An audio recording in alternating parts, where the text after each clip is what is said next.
ਇਹ ਕੁਐਸਚਨ ਅੱਛਾ ਠੀਕ ਹਾਂ ਭਾਈ ਮਾਰਨਿੰਗ ਸਾਰਿਆਂ ਨੂੰ ਇੱਕ ਮਿੰਟ ਦਿਓ ਬਸ ਸੈਟਿੰਗ ਜੀ ਕਰ ਲਈਏ ਫਿਰ ਆਪਾਂ ਸ਼ੁਰੂ ਕਰਦੇ ਹਾਂ ਕਲਾਸ।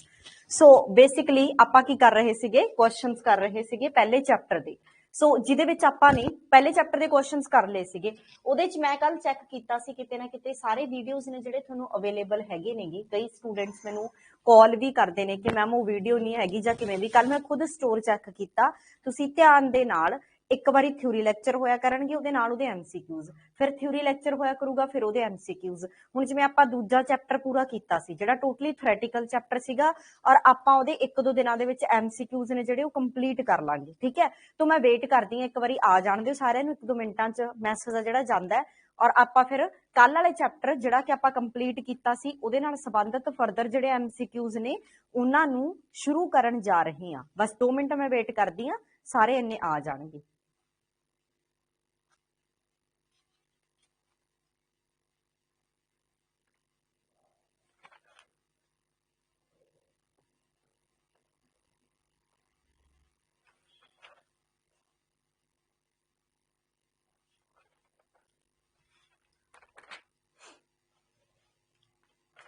बस 1-2 मिनट होर आ रहे ने स्टूडेंट्स, फिर इकट्ठे ही चलांगे।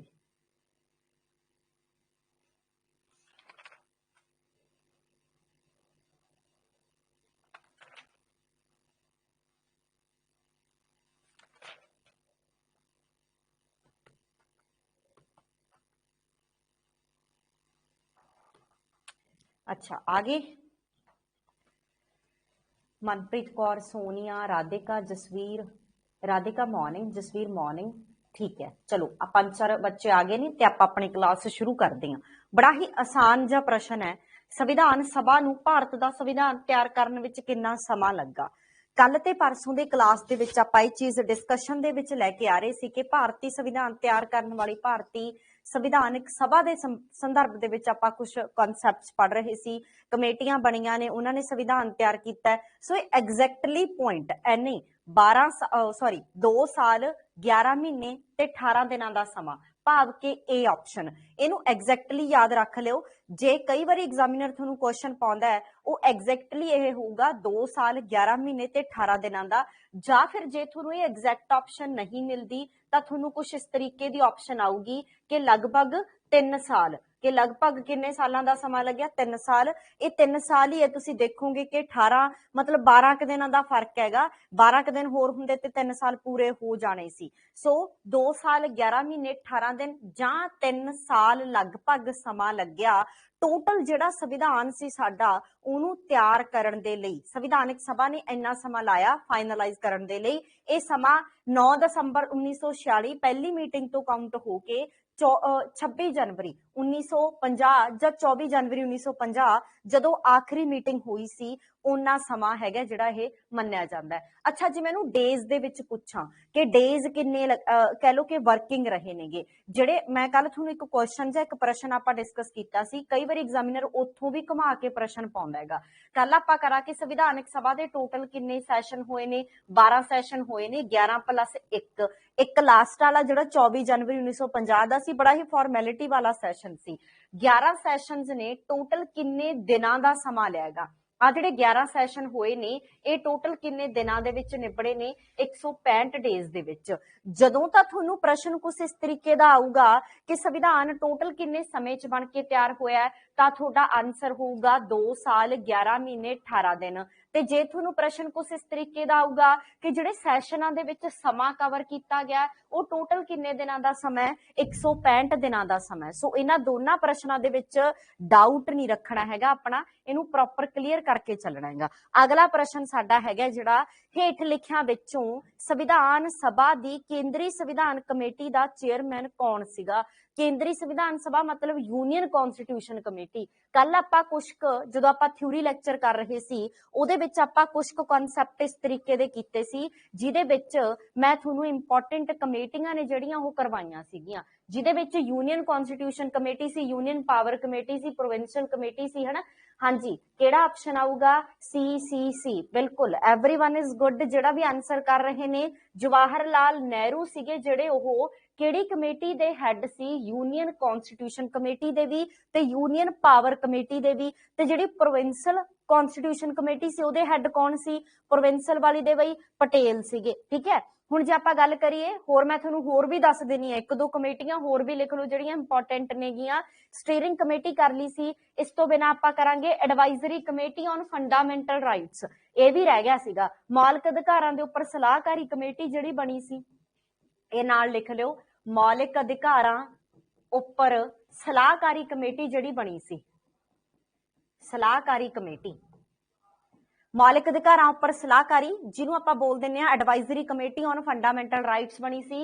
ਇਹਦੇ ਡਾਕਟਰ ਰਜਿੰਦਰ ਪ੍ਰਸਾਦ ਹੈੱਡ ਸੀ। ਇਹ ਵੀ ਮੈਂ ਨਾ ਕਿਤੇ ਪ੍ਰਸ਼ਨ ਦੇਖਿਆ ਸੀ, ਤਾਂ ਜਦੋਂ ਆਪਾਂ ਡਿਫਰੈਂਟ ਤਰੀਕੇ ਦੇ, ਕਿਉਂਕਿ ਐਗਜ਼ਾਮੀਨਰ ਦੀ ਇੱਕੋ ਚੀਜ਼ ਹੈ, ਉਹਨੇ ਕੀ ਕਰਨਾ ਹੈ, ਵੱਖੋ ਵੱਖਰੇ ਪੇਪਰ ਜਿਹੜੇ ਲਏ ਗਏ ਨੇਗੇ ਉਹ ਕੀ ਕਰ ਦੇਣੇ ਨੇਗੇ, ਰਿਪੀਟ ਕੁਐਸਚਨ ਕਰ ਦੇਣੇ ਨੇ। ਉਹਨੇ ਪੇਪਰ ਧਰ ਲੈਣੇ ਨੇ, ਪੇਪਰ ਦੇ ਵਿੱਚ ਇੰਪੋਰਟੈਂਟ ਕੁਐਸਚਨ, ਜਿੰਨੇ ਵੀ ਕੁਐਸਚਨ ਪ੍ਰੀਵੀਅਸ ਈਅਰ ਪੇਪਰਾਂ ਚ ਆਏ ਹੋਏ ਨੇ, ਚਾਹੋ ਸੈਂਟਰ ਚਾਹੋ ਸਟੇਟ, ਆਪਾਂ ਸਾਰੇ ਉਹ ਕੁਐਸਚਨ ਮੈਂ ਉਹਨਾਂ ਨੂੰ ਨਿਗਾਹ ਥੱਲੇ ਰੱਖਦੀ ਹਾਂ ਵੀ ਕੋਈ ਕੁਐਸਚਨ ਆਪਣਾ ਛੁੱਟ ਨਾ ਜਾਵੇ। ਇਸ ਤੋਂ ਬਿਨਾਂ ਫੰਡਾਮੈਂਟਲ ਰਾਈਟ ਸਬ ਕਮੇਟੀ, ਹੁਣ ਜਿਹੜੀ ਇੱਕ ਤਾਂ advisory committee on fundamental right ਹੈ, ਇਹ ਤਾਂ ਡਾਕਟਰ ਰਜਿੰਦਰ ਪ੍ਰਸਾਦ ਦੇ ਹੇਠ ਆਉਂਦੀ ਹੈ। ਇੱਕ ਹੈਗੀ ਹੈ fundamental right sub committee, fundamental right sub committee. ਜਦੋਂ ਸਬ ਸ਼ਬਦ ਆ ਗਿਆ ਨਾ ਤਾਂ ਉਦੋਂ ਇਹਦਾ ਹੈੱਡ ਹੈ ਜਿਹੜਾ ਉਹ ਕੀ ਹੋ ਗਿਆ, ਬਦਲ ਗਿਆ। ਫੰਡਾਮੈਂਟਲ ਰਾਈਟ ਸਬ ਕਮੇਟੀ ਦੇ ਜਿਹੜੇ ਹੈੱਡ ਹੈਗੇ ਨੇ ਉਹ ਕੌਣ ਨੇ? JB कृपलानी ਨੇ। ਉਹ ਕੌਣ ਨੇ?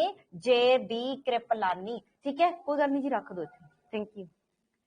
JB कृपलानी याद रखना है, JB कृपलानी। अच्छा प्रश्न बनता है। अच्छा, मैं थोनों एक होर फैक्ट दसदी हां, कल मैं पढ़ रही सी, JB कृपलानी बंदा सी जिने पहले सैशन दे विच चेयरमैन दे वजों रजिंदर प्रसाद का नाम सुजैसट किया सी। आपां कल एक पॉइंट पढ़ रहे सीगे, जब जदों आपां थ्योरी लैक्चर कवर अप कीता सी उहदे च एक पॉइंट पढ़ रहे सी कि पहले दिन सच्चिदानंद सिन्हा ने उद्घाटनी सम्मेलन दे विच प्रधानगी कीती। हुण देखो, सच्चिदानंद सिन्हा नूं जां साडी संविधानिक सभा नूं एक नाम सुजैसट किया गया कि डॉक्टर रजिंदर प्रसाद ने जिहड़े ओह एज अ चेयरपर्सन जां as a chairman of constitutional assembly play करनगे। ਉਹ ਨਾਮ ਕਿਹੜੇ ਬੰਦੇ ਨੇ ਸੁਜੈਸਟ ਕੀਤਾ ਸੀ? JB कृपलानी ਨੇ। ਤੇ ਫੰਡਾਮੈਂਟਲ ਸਬ ਕਮੇਟੀ ਜਾਂ ਫੰਡਾਮੈਂਟਲ ਰਾਈਟ ਸਬ ਕਮੇਟੀ ਦੇ ਹੈੱਡ ਕੌਣ ਬਣਾਏ ਗਏ ਸੀ? JB कृपलानी। ਇਸ ਚੀਜ਼ ਨੂੰ ਧਿਆਨ ਚ ਰੱਖਿਓ। ਅੱਛਾ, ਇੱਕ ਹੋਰ ਲਿਖੋ, ਮਾਈਨੋਰਿਟੀ ਸਬ ਕਮੇਟੀ। ਕਿਹੜੀ ਕਮੇਟੀ? ਮਾਈਨੋਰਿਟੀ ਸਬ ਕਮੇਟੀ, ਘੱਟ ਗਿਣਤੀ ਸਬ ਕਮੇਟੀ ਬਣੀ ਹੈ ਜਿਹੜੀ ਮਾਈਨੋਰਿਟੀ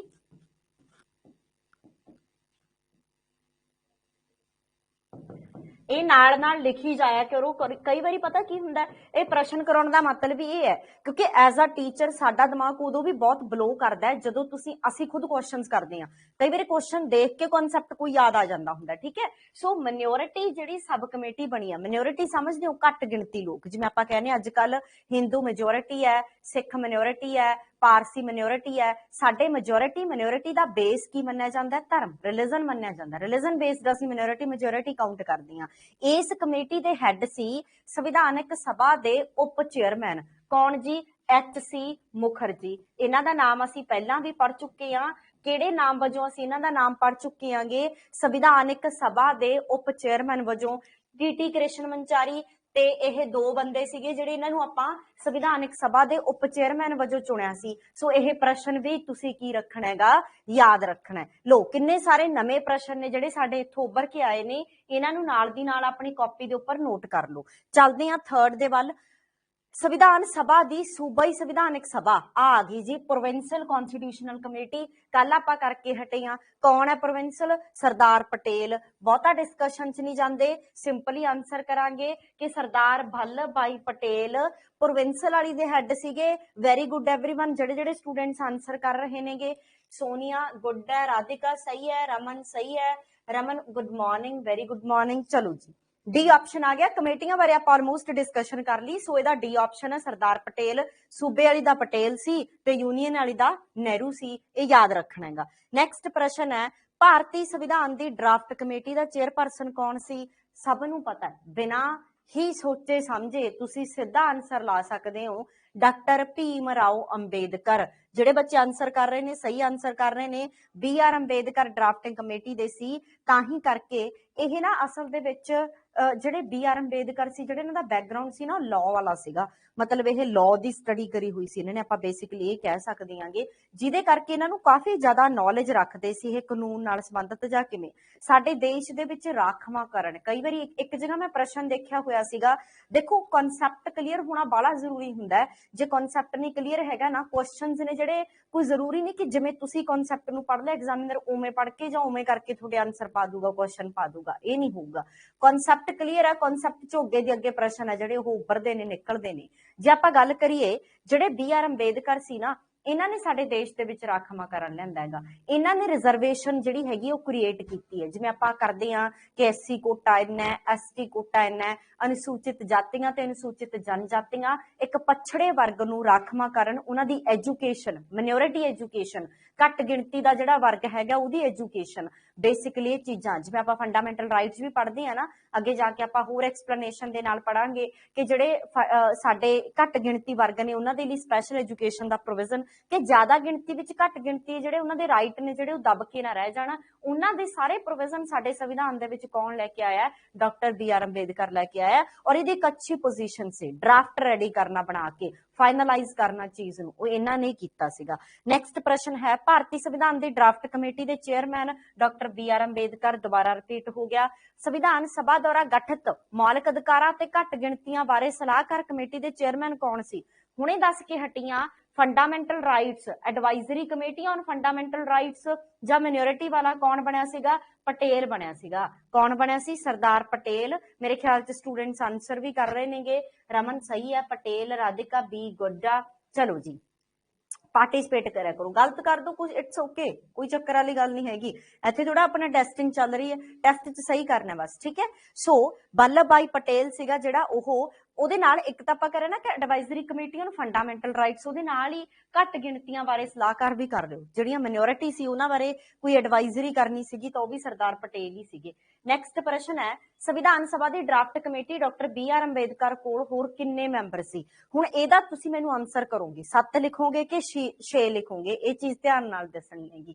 ਹੁਣ ਦੇਖੋ ਐਗਜ਼ਾਮੀਨਰ ਨੇ ਮੋਲਡ ਕਰਕੇ ਕੁਐਸਚਨ ਪਾਇਆ ਹੈਗਾ ਕਿ ਸੰਵਿਧਾਨ ਸਭਾ ਦੀ drafter committee doctor B R Ambedkar ਕੋਲੇ, ਜਦੋਂ ਆਪਾਂ ਡਾਕਟਰ ਬੀ ਆਰ ਅੰਬੇਦਕਰ ਇੱਥੇ ਮੈਂਸ਼ਨ ਕਰਤਾ, ਇਟ ਮੀਨਸ ਉਹ ਟੋਟਲ ਦੀ ਗੱਲ ਨਹੀਂ ਕਰ ਰਿਹਾ। ਇੱਕ ਇਹ ਹੋ ਗਿਆ ਤੇ 6 ਅੱਡ ਹੋਣਗੇ ਕਿਉਂਕਿ ਟੋਟਲ ਕਿੰਨੇ ਸੀ? 7। ਤਾਂ ਤੁਸੀਂ 7 ਆਨਸਰ ਨਹੀਂ ਕਰਨਾ, ਆਨਸਰ ਕਿੰਨਾ ਕਰਨਾ? 6, ਕਿਉਂਕਿ ਉਹ ਆਲਰੇਡੀ ਕਹਿ ਚੁੱਕਿਆ ਕਿ ਡਾਕਟਰ ਬੀ ਆਰ ਅੰਬੇਦਕਰ ਤਾਂ ਹੈਗੀ ਸੀਗੇ, ਉਹ ਤਾਂ ਪਤਾ ਹੀ ਹੈਗਾ, ਠੀਕ ਹੈ।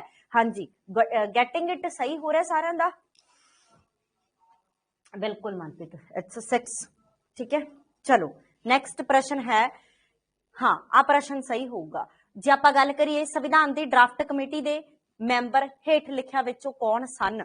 ਲਓ ਜੀ, ਡਰਾਫਟ ਕਮੇਟੀ ਦੇ ਆਪਾਂ 7 ਮੈਂਬਰਾਂ ਦੇ ਨਾਮ ਕਰੇ ਨੇਗੇ ਤੇ 7 ਹੀ ਤੁਹਾਨੂੰ ਪਤਾ ਹੈਗੇ ਨੇ। ਜੇ ਆਪਾਂ ਗੱਲ ਕਰੀਏ ਤਾਂ ਕਿਹੜੇ ਕਿਹੜੇ ਬੰਦੇ ਸੀ? ਹਾਂਜੀ, ਗੋਪਾਲ ਸਵਾਮੀ ਆਇੰਗਰ ਸੀਗਾ, ਜਵਾਹਰ ਲਾਲ ਨਹਿਰੂ ਹੈ ਨਹੀਂ ਸੀਗਾ, ਅਲਾਦੀ ਕ੍ਰਿਸ਼ਨ ਸਵਾਮੀ ਆਇਰ ਸੀਗਾ, ਪਟੇਲ ਹੈ ਨਹੀਂ ਸੀ।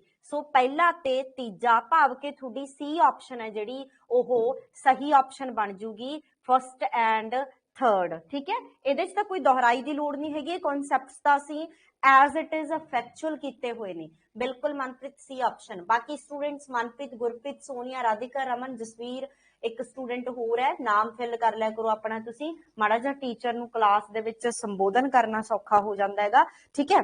ਹਾਂਜੀ, ਤਾਂ ਕੋਈ ਸ਼ੱਕ ਸ਼ੰਕਾ ਨਾਲ ਦੀ ਨਾਲ ਆਪਣੇ ਡਾਊਟਸ ਨੇ ਜਿਹੜੇ ਉਹ ਮੈਨੂੰ ਲਿਖਦੇ ਜਾਇਓ। ਮੈਨੂੰ ਲੱਗ ਰਿਹਾ ਹੈਗਾ ਕਿ ਆਪਾਂ ਪੁਆਇੰਟ ਟੂ ਪੁਆਇੰਟ ਉਹ ਸਾਰੀਆਂ ਡਿਸਕਸ਼ਨਸ ਥਿਊਰੀ ਲੈਕਚਰ 'ਚ ਕੀਤੀਆਂ ਨੇ ਜਿਹੜੀਆਂ ਮੈਂ ਇੱਥੇ ਪ੍ਰਸ਼ਨ ਪਾ ਰਹੀ ਹਾਂ, ਠੀਕ ਹੈ। ਨੈਕਸਟ ਪ੍ਰਸ਼ਨ ਤੇ ਚੱਲਦੀ ਹਾਂ। ਹੇਠ ਲਿਖਿਆ ਵਿੱਚੋਂ ਕੌਣ ਸੰਵਿਧਾਨ ਦੀ ਡਰਾਫਟ ਕਮੇਟੀ ਦਾ ਮੈਂਬਰ ਨਹੀਂ ਸੀਗਾ?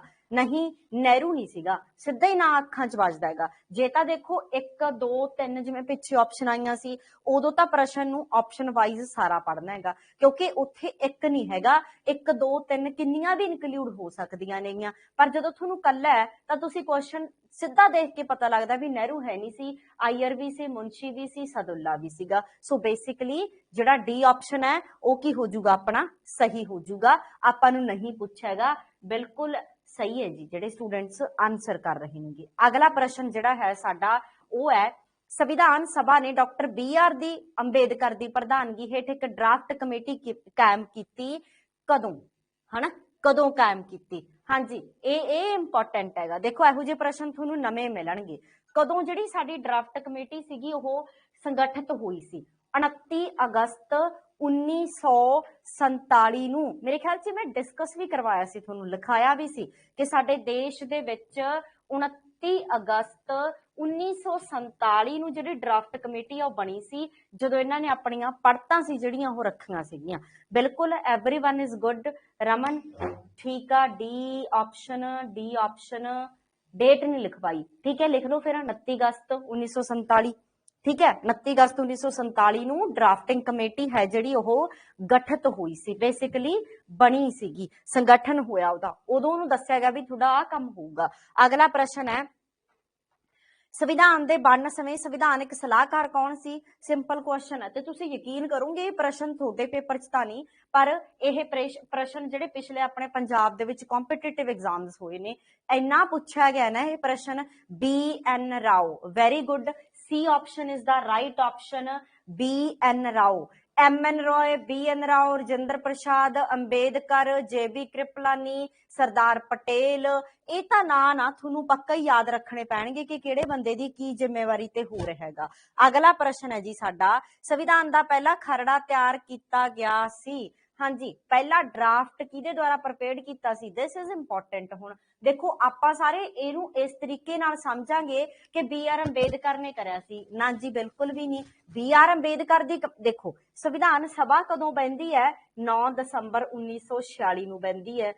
ਖਰੜਾ ਕਮੇਟੀ ਕਦੋਂ ਰੈਡੀ ਹੁੰਦੀ ਹੈ?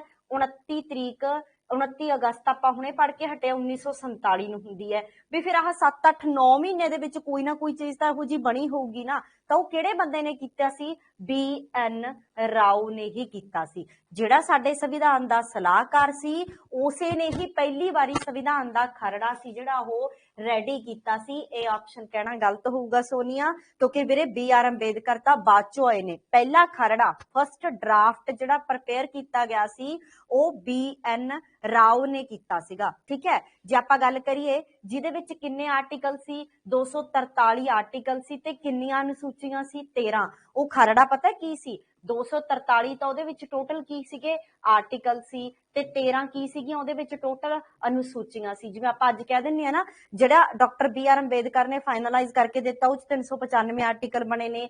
ਕਿੰਨੀਆਂ ਅਨੁਸੂਚੀਆਂ? 8 ਬਣੀਆਂ ਨੇ। ਕਿੰਨੇ ਹਿੱਸੇ ਬਣੇ ਸੀਗੇ? 22 ਬਣੇ ਸੀ। ਤੇ ਜਿਹੜਾ ਇਹ ਵਾਲਾ ਸੀ ਇਹਦੇ 'ਚ ਕੁਝ ਇਸ ਤਰੀਕੇ ਦਾ ਪੈਟਰਨ ਸੀ ਭਾਰਤੀ ਸੰਵਿਧਾਨ ਨੂੰ ਲੈ ਕੇ। ਕੋਈ ਡਾਊਟ, ਕੋਈ ਸ਼ੱਕ ਸ਼ੰਕਾ? ਹਾਂਜੀ, B ਆਂਸਰ ਬਿਲਕੁਲ।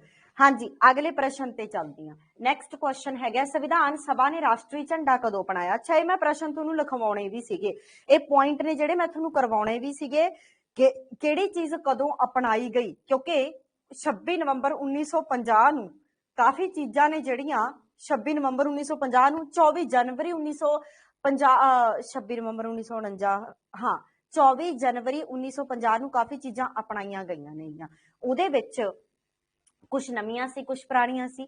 ਇਸ ਤੋਂ ਬਿਨਾਂ ਇੱਕ ਹੋਰ ਤਰੀਕ ਜਿਹੜੀ ਤੁਹਾਨੂੰ ਬਾਖੂਬੀ ਪਤਾ ਹੋਊਗੀ, ਭਾਰਤੀ ਝੰਡਾ। ਪਹਿਲੀ ਗੱਲ ਤਾਂ ਰਾਸ਼ਟਰੀ ਝੰਡਾ ਕਿਹੜਾ ਹੈਗਾ?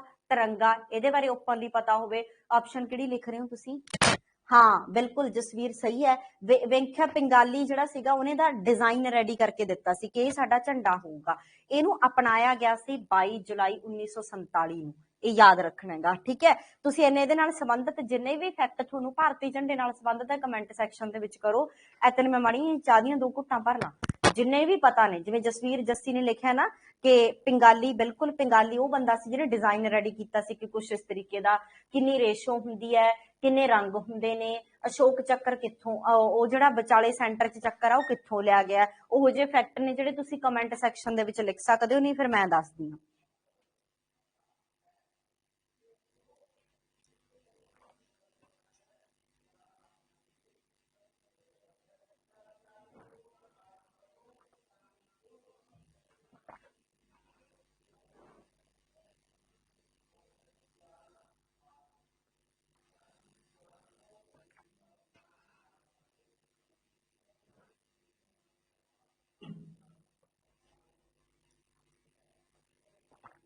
कौन स्टूडेंट लिख रहा है?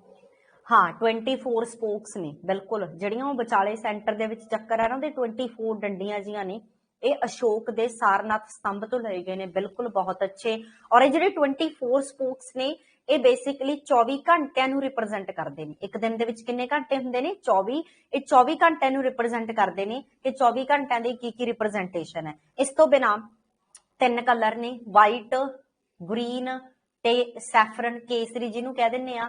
ਮਨਪ੍ਰੀਤ ਬਿਲਕੁਲ ਸਹੀ ਹੈ। ਇਸ ਤੋਂ ਬਿਨਾਂ ਜੇ ਆਪਾਂ ਗੱਲ ਕਰੀਏ ਜਿਹੜਾ ਸਾਡਾ ਅਸ਼ੋਕ ਚੱਕਰ ਹੈ ਉਹਦਾ ਜਿਹੜਾ ਕਲਰ ਹੈ ਬੇਸਿਕਲੀ ਸੈਂਟਰ 'ਚ ਜਿਹੜਾ ਚੱਕਰ ਹੈ ਉਹਦਾ ਕਲਰ ਹੈ ਜਿਹੜਾ ਉਹ ਕਿਹੜਾ ਬਣਦਾ ਸਾਨੂੰ, ਜਾਂ ਕਿਹੜਾ ਹੈਗਾ ਉਹ colour? Basically blue, navy blue. ਠੀਕ ਹੈ, ਕਈਆਂ ਨੂੰ ਬਲੈਕ ਅਪੀਅਰ ਹੁੰਦਾ but it's not black, it's navy blue.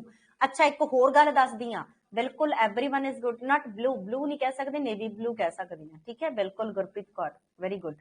एक चीज होर दसदी आ, जो आप कहा ना कि संविधानिक सभा ने राष्ट्रीय झंडा कदों अपनाया? 22 जुलाई 1947 ਨੂੰ। ਇਹ ਸੰਵਿਧਾਨਿਕ ਸਭਾ ਦਾ ਕਿਹੜਾ ਸੈਸ਼ਨ ਸੀ? 22 ਜੁਲਾਈ 1947 ਨੂੰ ਨਾ ਇੱਕ ਸੈਸ਼ਨ ਹੋਇਆ ਸੀ, ਉਹਦੇ ਵਿੱਚ ਹੀ ਅਪਣਾਇਆ ਗਿਆ ਸੀ। ਇਹ ਕਿਹੜਾ ਸੈਸ਼ਨ ਸੀ ਸੰਵਿਧਾਨਿਕ ਸਭਾ ਦਾ? ਚੌਥਾ। ਇਹ ਕਿਹੜਾ ਸੈਸ਼ਨ ਸੀ ਸੰਵਿਧਾਨਿਕ ਸਭਾ ਦਾ? ਚੌਥਾ। ਠੀਕ ਹੈ, ਇਹ ਯਾਦ ਰੱਖਣਾ ਹੈਗਾ। 22 ਜੁਲਾਈ 1947 ਜਦੋਂ ਰਾਸ਼ਟਰੀ ਝੰਡਾ ਅਪਣਾਇਆ ਗਿਆ ਸੀ, 4th ਸੈਸ਼ਨ ਚੱਲ ਰਿਹਾ ਸੀਗਾ। ਠੀਕ ਹੈ, ਵੈਰੀ ਗੁੱਡ ਮਨਪ੍ਰੀਤ। ਠੀਕ ਹੈ, ਚਲੋ ਜੀ ਚੱਲੀਏ ਨੈਕਸਟ ਪ੍ਰਸ਼ਨ ਦੇ ਉੱਪਰ। ਹਾਂਜੀ, ਨੈਕਸਟ ਪ੍ਰਸ਼ਨ ਸਾਡਾ ਹੈ ਰਾਸ਼ਟਰੀ ਝੰਡਾ ਕਮੇਟੀ ਦੇ ਚੇਅਰਮੈਨ ਕੌਣ ਸੀ? ਫਲੈਗ ਕਮੇਟੀ ਬਣੀ ਸਾਡੇ, ਫਲੈਗ ਕਮੇਟੀ ਬਣੀ, ਜਿਹਦੇ ਚੇਅਰਮੈਨ ਸੀਗੇ ਉਹ ਕੌਣ ਸੀ? ਡਾਕਟਰ ਰਜਿੰਦਰ ਪ੍ਰਸਾਦ। ਇਹ ਯਾਦ ਰੱਖਣਾ ਹੈ। ਦੇਖੋ ਨਵੀਆਂ ਚੀਜ਼ਾਂ ਆ ਜਾਂਦੀਆਂ ਨੇ ਪ੍ਰਸ਼ਨ ਦੇ ਰੂਪ ਦੇ ਵਿੱਚ। ਜਿਹੜੀ ਸਾਡੇ ਦੇਸ਼ ਦੇ ਵਿੱਚ ਫਲੈਗ ਕਮੇਟੀ ਬਣੀ ਆ ਕਿ ਜਿਹਨੇ ਇੰਡੀਅਨ ਫਲੈਗ ਦੇ ਉੱਪਰ ਕੰਮ ਕੀਤਾ, ਕਿਸ ਤਰੀਕੇ ਦਾ ਹੋਊਗਾ, ਕੀ ਚੀਜ਼ਾਂ ਹੋਣਗੀਆਂ ਕੀ ਨਹੀਂ ਹੋਣਗੀਆਂ, ਉਹਦੇ ਚੇਅਰਪਰਸਨ ਕੌਣ ਸੀ? ਡਾਕਟਰ ਰਜਿੰਦਰ ਪ੍ਰਸਾਦ ਸੀਗੇ। ਠੀਕ ਹੈ,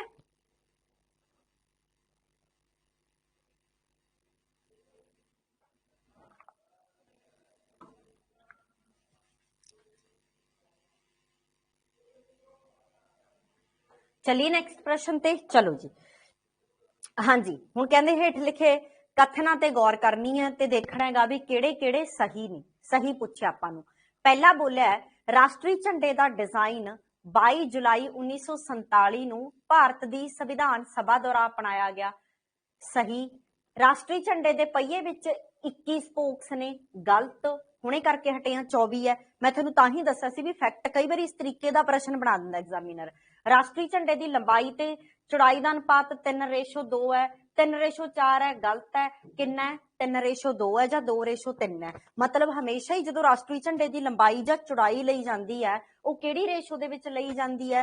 3:2। हुण काफी स्टूडेंट्स नूं इहदे विच भी कन्फ्यूजन होनी है कि 3:2 का असली मीनिंग की बनता हुंदा हैगा। बिल्कुल जी, जे आपां गल करिए आंसर आऊगा पहला, पर इस फैक्ट नूं ध्यान नाल सुणो। जिहड़ा 3:2 का भाव की है भी जिन्ना मर्जी चौड़ा रख लो, जो इहदी रेशो रखी जाऊगी वो हमेशा 3 ते 2 के मल्टीपल होने चाहिए ने। जिहड़ा लंबा हैगा, लंबाई हैगी वो होनी चाहिए है कुछ 2 दे च, जिहड़ी चौड़ाई है वो कितनी होनी चाहिए? 3 च। भाव कि जिवें आपां रख ली चौड़ाई कितनी रख ली? 21 रख ली। 21 किहदा मल्टीपल हैगा?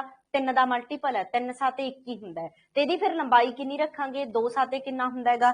14। मतलब दोनों का अनुपात है जिहड़ा रेशो है जिहड़ी वो की होनी चाहिए है? सेम होनी चाहिए है। पिक क्लीयर नहीं आ रही? अच्छा भाई दसो मैनूं सारे जने। सोनिया इज सेइंग दैट कि जिहड़ी तुहाडी स्क्रीन है बेसिकली वो क्लीयर नहीं हैगी कि मैं थोड़ा जिहा होर करा दिंदी हां फोकस, जे बाकी स्टूडेंट्स नूं प्रॉब्लम है। कई बारी सोनिया तुहाडे खुद दे नैटवर्क दे विच भी प्रॉब्लम हुंदी है, आपां बाकी तो कन्फर्म कर लैंदे वीरे, जे होया तां फिर आपां चलदे हां। सही है सोनिया, थोड़ा जिहा रिफ्रैश कर लो। सही आ रही है वीरे? थोनू थोड़ा जा कई बारी अपना ना मोबाइल का नैटवर्क डाउन चला जाता है, 1-2 मिनटां च हो जूगी क्लीयर। ठीक है जी, सो अपना आंसर आ गया, पहले ही सही है, दूजा ते तीजा जिहड़ा वो की नेगे गलत ने। अगला प्रश्न अपना, भारतीय संविधान की तीजी रीडिंग कदों शुरू हुई? एक क्वेश्चन मैं तुहानूं खास करके इसे लिए लिखाए सी कि जिहड़ा साडा संविधान है उहदियां रीडिंग्स, पहली रीडिंग हुई, दूजी रीडिंग हुई, तीजी रीडिंग हुई ते आपां नाल स्पैसिफिक डेट्स भी करियां सीगियां। जिहड़ी तीजी रीडिंग हुई है जां जिहड़ी थर्ड रीडिंग हुई है वो स्टार्ट हुई सी 17 नवंबर 1949 ਨੂੰ। कदों स्टार्ट हुई सी? 17 नवंबर 1949 ਨੂੰ ਤੇ ਕਦੋਂ ਤੱਕ ਚੱਲੀ ਹੈ? 26 ਨਵੰਬਰ 1949 ਤੱਕ ਚੱਲੀ ਹੈ। ਜਿਹੜੀ ਤੀਜੀ ਜਿਹਦੇ ਵਿੱਚ ਬਸ ਫਾਈਨਲੀ ਕਰਨਾ ਸੀਗਾ ਕਿ ਹਾਂ ਭਾਈ ਇੱਥੋਂ ਲੈ ਕੇ ਇੱਥੋਂ ਤੱਕ ਹੈ। ਸੋ ਆਪਸ਼ਨ ਕੋਈ ਹੈ? कोई ऑप्शन नहीं हैगी इत्थे ना। असल दे विच 14 की जगह ते की कर लो 17 कर लो, ये फिर पहला ऑप्शन सही बन जूगा थोड़ा। ठीक है, पहला ऑप्शन 17 नवंबर 1949 कर लो, फिर सही बन जूगा। जे 48 रखोगे फिर वो गलत रहूगा। ठीक है, सो बेसिकली 17 नवंबर 1949 ਨੂੰ ਸਾਡੀ ਜਿਹੜੀ ਆਖਰੀ ਰੀਡਿੰਗ ਹੈ। ਹੁਣ ਆਪਾਂ 26 ਨਵੰਬਰ ਨੂੰ ਤਾਂ ਸੰਵਿਧਾਨ ਸਭਾ ਨੇ ਜਿਹੜੀ ਸੀ ਸਾਡਾ ਸੰਵਿਧਾਨ ਐਕਸੈਪਟ ਹੀ ਕਰ ਲਿਆ ਸੀ, ਸਵੀਕਾਰ ਹੀ ਕਰ ਲਿਆ ਸੀ। ਅਸੀਂ ਵੱਖ-ਵੱਖ ਰੀਡਿੰਗਸ ਕਰ ਰਹੇ ਸੀ ਸੋ ਦੈਟ ਜੇ ਕੋਈ ਕਮੀਆਂ ਨੇ ਉਹਨਾਂ ਨੂੰ ਪੂਰਾ ਕੀਤਾ ਜਾਵੇ, ਕਿਉਂਕਿ ਦੇਖੋ ਕਿੰਨੇ ਬੰਦੇ ਬੈਠੇ ਨੇ, ਕਿੰਨੇ ਮੈਂਬਰ ਬੈਠੇ ਨੇ। Everyone has a speciality in his field. ਹਰੇਕ ਬੰਦੇ ਦੀ ਆਪਣੇ ਫੀਲਡ ਦੇ ਵਿੱਚ ਇੱਕ ਖਾਸੀਅਤ ਆ। ਉਹਨਾਂ ਨੂੰ ਦੇਖਦੇ ਹੋਏ 26 ਨਵੰਬਰ ਨੂੰ ਸਾਰਾ ਕੁਝ ਆਪਾਂ ਪੋਜ਼ਿਟਿਵਲੀ ਐਕਸੈਪਟ ਕਰਕੇ ਸੰਵਿਧਾਨਕ ਸਭਾ ਨੂੰ ਚੀਜ਼ ਕਰਤੀ। ਸੋ 17 ਨਵੰਬਰ 1949 ਤੁਹਾਡਾ ਸਹੀ ਉੱਤਰ ਹੋ ਜਾਊਗਾ। ਨੈਕਸਟ ਪ੍ਰਸ਼ਨ ਹੈ, ਭਾਰਤ ਦਾ ਸੰਵਿਧਾਨ ਕਿਸ ਸਮੇਂ ਪੂਰਾ ਹੋਇਆ? ਦੇਖੋ ਲਾਗੂ ਨਹੀਂ ਪੁੱਛਿਆ, ਪੂਰਾ ਪੁੱਛੇਗਾ ਤਾਂ ਡੈਫੀਨਿਟਲੀ ਤੁਹਾਡਾ ਆਨਸਰ ਕੀ ਹੋਊਗਾ 26 ਨਵੰਬਰ 1949। ਜੇ ਤੁਹਾਨੂੰ ਪੁੱਛ ਲੈਂਦੇ ਕਿ ਕਦੋਂ ਲਾਗੂ ਹੋਇਆ ਫਿਰ ਹੁਣ ਅਸੀਂ 26 ਜਨਵਰੀ 1950 ਨੂੰ। ਅੱਛਾ, ਮੈਂ ਇੱਕ ਹੋਰ ਪ੍ਰਸ਼ਨ ਪੁੱਛਦੀ ਹਾਂ, ਸੰਵਿਧਾਨਿਕ ਦਿਵਸ ਵਜੋਂ ਕਿਹੜਾ ਦਿਨ ਮਨਾਇਆ ਜਾਂਦਾ ਹੈ? ਸੰਵਿਧਾਨਿਕ ਦਿਵਸ ਵਜੋਂ ਕਿਹੜਾ ਦਿਨ ਮਨਾਇਆ ਜਾਂਦਾ ਹੈ? ਜੇ ਤੁਹਾਨੂੰ ਕੁਐਸਚਨ ਪੁੱਛਿਆ ਜਾਊ ਸੰਵਿਧਾਨਿਕ ਡੇ, ਸੰਵਿਧਾਨਿਕ ਦਿਵਸ, ਤਾਂ ਡੈਫੀਨਿਟਲੀ ਤੁਹਾਡਾ ਆਨਸਰ ਕੀ ਹੋਊਗਾ 26 ਨਵੰਬਰ ਹੋਊਗਾ, ਜਨਵਰੀ ਨਹੀਂ ਹੋਊਗਾ। ਕਿਉਂਕਿ ਸੰਵਿਧਾਨਿਕ ਦਿਵਸ ਆਪਾਂ ਉਸੇ ਦਿਨ ਹੀ ਡਿਕਲੇਅਰ ਕਰਤਾ ਸੀ ਜਿਸ ਦਿਨ ਆਪਾਂ ਸੰਵਿਧਾਨ ਨੂੰ ਕੀ ਕਰ ਲਿਆ ਸੀ, ਐਕਸੈਪਟ ਕਰ ਲਿਆ ਸੀ। ਬਿਲਕੁਲ ਰਾਧਿਕਾ, 26 ਨਵੰਬਰ ਸੰਵਿਧਾਨਿਕ ਦਿਵਸ ਵਜੋਂ 26 ਨਵੰਬਰ ਤੇ ਲਾਗੂ ਕੱਲਾ 26 ਜਨਵਰੀ। ਨੈਕਸਟ ਪ੍ਰਸ਼ਨ ਹੈ, ਭਾਰਤੀ ਸੰਵਿਧਾਨ ਨੂੰ ਰੱਦ ਨਹੀਂ ਕਰ ਦਿੱਤਾ ਗਿਆ ਸੀ, ਐਕਸੈਪਟ ਅਡਾਪਟ ਕੀਤਾ ਗਿਆ, ਕਿਸ ਦਿਨ ਅਪਣਾ ਲਿਆ ਗਿਆ ਸੀਗਾ। ਠੀਕ ਹੈ, ਇਹ ਧਿਆਨ ਦੇ ਨਾਲ ਦੇਖਣਾ। ਕਈ ਵਾਰ ਪੰਜਾਬੀ ਵਾਲੀ ਸ਼ਬਦਾਵਲੀ ਹੈ ਜਿਹੜੀ ਉਹ ਪ੍ਰੋਪਰ ਕਨਵਰਟਡ ਨਹੀਂ ਹੁੰਦੀਗੀ। ਸਾਨੂੰ ਸਭ ਨੂੰ ਪਤਾ ਕਦੋਂ ਅਡਾਪਟ ਹੋਏਗਾ 26 ਨਵੰਬਰ 1949 ਨੂੰ। ਤੋਂ ਬੇਸਿਕਲੀ ਤੁਹਾਡਾ ਇਹ ਆਪਸ਼ਨ ਹੈ ਜਿਹੜਾ ਉਹ ਸਹੀ ਆਪਸ਼ਨ ਬਣ ਜੂ, ਦੈਟ ਇਜ਼ 26 ਜਨਵਰੀ 1949। ਨੈਕਸਟ ਪ੍ਰਸ਼ਨ ਤੇ ਚੱਲਦੇ ਹਾਂ, ਭਾਰਤ ਦਾ ਸੰਵਿਧਾਨ ਕਿਸ ਮਿਤੀ ਨੂੰ ਅਪਣਾਇਆ ਗਿਆ? 26 ਨਵੰਬਰ 1949। ਨੈਕਸਟ ਪ੍ਰਸ਼ਨ, ਭਾਰਤ ਦਾ ਸੰਵਿਧਾਨ ਕਦੋਂ ਲਾਗੂ ਹੋਇਆ? 26 ਜਨਵਰੀ 1950 ਨੂੰ। ਠੀਕ ਹੈ, ਇਹ ਆਪਸ਼ਨ ਕਈ ਵਾਰੀ ਰਿਪੀਟ ਕੁਐਸਚਨ ਪੈਂਦੇ ਨੇ just because the change of language. ਹਾਂਜੀ, एवरीवन इज गुड। ठीक है, 26 जनवरी 1950। ਇਹਦੇ ਵਿੱਚ ਨਾ ਕੁਝ ਡੇਟਸ ਨੇ ਜਿਹੜੀਆਂ 10 ਤੋਂ 15 ਡੇਟਸ ਨੇ ਜਿਹੜੀਆਂ ਉਹ ਅਕਸਰ ਰਿਪੀਟਡਲੀ ਆ ਰਹੀਆਂ ਨੇ ਔਰ ਤੁਸੀਂ ਇਹਨਾਂ ਦੇ ਵਿੱਚ ਕਨਫਿਊਜ਼ ਨਹੀਂ ਹੋਣਾ ਹੈਗਾ ਡੇਟਸ ਦੇ ਵਿੱਚ। ਠੀਕ ਹੈ, ਹਾਂਜੀ, ਜੇ ਮੈਂ ਗੱਲ ਕਰਾਂ ਤਾਂ ਅਗਲੇ ਪ੍ਰਸ਼ਨ ਦੀ, ਅਗਲਾ ਪ੍ਰਸ਼ਨ ਕੀ ਹੈ ਆਪਣਾ, ਭਾਰਤੀ ਸੰਵਿਧਾਨ ਦੀ ਆਖਰੀ ਮੀਟਿੰਗ ਦੀ ਸਹੀ ਮਿਤੀ ਦਾ ਜ਼ਿਕਰ ਕਰੋ। ਹੁਣ ਮੈਂ ਤੁਹਾਨੂੰ ਦੱਸ ਕੇ ਹਟੀ ਹਾਂ 12 ਸੈਸ਼ਨ ਹੋਏ ਨੇ, 11+1 ਹੈ। ਆਖਰੀ ਸੈਸ਼ਨ ਹੈ ਜਿਹੜਾ ਉਹ ਕਦੋਂ ਹੁੰਦਾ ਹੈ? 24 ਜਨਵਰੀ 1950 ਨੂੰ ਹੁੰਦਾ ਹੈ, ਸੰਵਿਧਾਨ ਲਾਗੂ ਹੋਣ ਤੋਂ 2 ਦਿਨ ਪਹਿਲਾਂ। ਬਿਲਕੁਲ 24 ਜਨਵਰੀ 1950 ਸਾਡਾ ਉੱਤਰ ਆ ਜਾਊਗਾ, ਦੈਟ ਇਜ਼ ਸੀ ਆਪਸ਼ਨ। ਠੀਕ ਹੈ, ਨੈਕਸਟ ਪ੍ਰਸ਼ਨ ਤੇ ਚੱਲਦੇ ਹਾਂ, 26 ਜਨਵਰੀ ਨੂੰ ਸੰਵਿਧਾਨ ਦੇ ਉਦਘਾਟਨ ਦੀ ਮਿਤੀ ਵਜੋਂ ਚੁਣਿਆ ਗਿਆ ਸੀ। ਹੁਣ ਇਹਨੂੰ ਧਿਆਨ ਨਾਲ ਸੁਣਨਾ ਹੈਗਾ। ਅਸਲ ਦੇ ਵਿੱਚ ਜਦੋਂ ਸਾਡਾ ਸੰਵਿਧਾਨ 26 ਨਵੰਬਰ 1949 ਨੂੰ ਸੰਵਿਧਾਨਕ ਸਭਾ ਦੁਆਰਾ ਐਕਸੈਪਟ ਕਰ ਲਿਆ ਗਿਆ ਸੀ ਤਾਂ ਬੇਸਿਕਲੀ ਉਹਨੂੰ 2 ਮਹੀਨੇ ਡਿਲੇ ਕਰਕੇ ਲਾਗੂ ਕਿਉਂ ਕੀਤਾ ਗਿਆ ਸੀ? Everyone is very good. ਜੇ ਆਪਾਂ ਗੱਲ ਕਰੀਏ ਭਾਰਤੀ ਰਾਸ਼ਟਰੀ ਕਾਂਗਰਸ ਨੇ 1930 ਦੇ ਵਿੱਚ ਕਿਹੜਾ ਸੈਸ਼ਨ ਹੋ ਰਿਹਾ ਸੀ ਉਦੋਂ? ਲਾਹੌਰ ਸੈਸ਼ਨ। ਲਾਹੌਰ ਸੈਸ਼ਨ ਦੇ ਵਿੱਚ ਜਾਂ ਲਾਹੌਰ ਸੈਸ਼ਨ ਦੇ ਵਿੱਚ ਡਿਕਲੇਰੇਸ਼ਨ ਕਰਤੀ ਕਿ ਅਸੀਂ ਇਸ ਦਿਨ ਨੂੰ ਕਿਸੇ ਖਾਸ ਦਿਨ ਵਜੋਂ ਜਾਂ ਆਜ਼ਾਦੀ ਦਿਵਸ ਵਜੋਂ ਯਾਦ ਕਰਾਂਗੇ। ਸੋ ਜਿਹਦੇ ਕਰਕੇ ਇਹ ਗੱਲ ਨੂੰ ਯਾਦ ਰੱਖਦੇ ਹੋਏ ਜਾਂ ਆਲਮੋਸਟ 1930 ਤੋਂ ਬਾਅਦ ਕਈ ਵਾਰੀ ਅਸੀਂ 26 ਜਨਵਰੀ ਨੂੰ ਆਪਣਾ ਸੁਤੰਤਰਤਾ ਦਿਵਸ ਸੈਲੀਬ੍ਰੇਟ ਵੀ ਕਰ ਰਹੇ ਸੀ, ਮਤਲਬ ਉਹਨੂੰ ਖਾਸ ਤੌਰ ਤੇ ਸੈਲੀਬ੍ਰੇਟ ਵੀ ਕਰ ਰਹੇ ਸੀ, ਜਿਹਦੇ ਕਰਕੇ ਅਸੀਂ ਇਹਨੂੰ ਇੱਕ ਮੈਮੋਰੇਬਲ ਡੇ ਬਣਾਉਣਾ ਸੀ। ਬਸ ਉਹਦੇ ਕਰਕੇ ਕੀ ਹੋ ਗਿਆ ਮਨਪ੍ਰੀਤ? ਬਿਲਕੁਲ ਜੀ, ਰਾਵੀ ਨਦੀ ਦੇ ਕਿਨਾਰੇ। ਠੀਕ ਹੈ, ਨੈਕਸਟ ਪ੍ਰਸ਼ਨ ਹੈ ਜੀ ਆਪਣਾ ਇਹ ਵਾਲਾ, ਭਾਰਤੀ ਸੰਵਿਧਾਨ ਅਪਣਾਇਆ ਗਿਆ ਕਿਹਦੇ ਦੁਆਰਾ? ਭਾਰਤੀ ਸੰਵਿਧਾਨ ਆਪਾਂ ਕਹਿ ਰਹੇ ਹਾਂ ਸਿੰਪਲੀ ਸੰਵਿਧਾਨ ਕੌਣ ਬਣਾ ਰਿਹਾ ਹੈ? ਸੰਵਿਧਾਨਕ ਸਭਾ। ਜਦੋਂ ਆਪਾਂ ਸੰਵਿਧਾਨ ਨੂੰ ਕੁਝ ਵੀ ਕਰਨ ਦੀ ਗੱਲ ਕਰ ਰਹੇ ਹਾਂ, ਸਾਡੇ ਦੇਸ਼ ਦੇ ਵਿੱਚ ਫਾਈਨਲ ਸੰਵਿਧਾਨ ਕਿਹਨੇ ਕੀਤਾ ਹੈ? ਸੰਵਿਧਾਨਕ ਸਭਾ ਨੇ। ਸੋ ਜਦੋਂ ਅਸੀਂ ਗੱਲ ਕਰਾਂਗੇ ਕਿ ਕਿਹਨੇ ਅਪਣਾਇਆ, ਕਿਹਨੇ ਲਾਗੂ ਕੀਤਾ, ਤਾਂ ਆਨਸਰ ਕੀ ਹੋਊਗਾ? ਸੰਵਿਧਾਨਕ ਸਭਾ। ਕਿਉਂਕਿ ਆਪਾਂ ਦੇਖ ਰਹੇ ਹਾਂ ਪੂਰੇ 3 ਸਾਲ ਲੱਗੇ ਨੇ, ਸੰਵਿਧਾਨਕ ਸਭਾ ਨੇ ਇਹ ਚੀਜ਼ ਸਾਨੂੰ ਬਣਾ ਕੇ ਜਿਹੜੀ ਹੈਗੀ ਉਹ ਦਿੱਤੀ ਹੈ। ਸੋ ਸੰਵਿਧਾਨਕ ਸਭਾ ਹੀ ਤੁਹਾਡਾ ਆਨਸਰ ਹੋਊਗਾ। ਨੈਕਸਟ ਪ੍ਰਸ਼ਨ ਹੈ ਸਾਡਾ, ਸੰਵਿਧਾਨ ਨੂੰ ਸੰਵਿਧਾਨ ਸਭਾ ਦੁਆਰਾ ਕਦੋਂ ਅਪਣਾਇਆ ਗਿਆ? 26 ਨਵੰਬਰ 1949 ਨੂੰ। ਕਿਸੇ ਵੀ ਤਰੀਕੇ ਨਾਲ ਮੋਲਡ ਹੋ ਕੇ ਪ੍ਰਸ਼ਨ ਆ ਸਕਦਾ ਹੈ।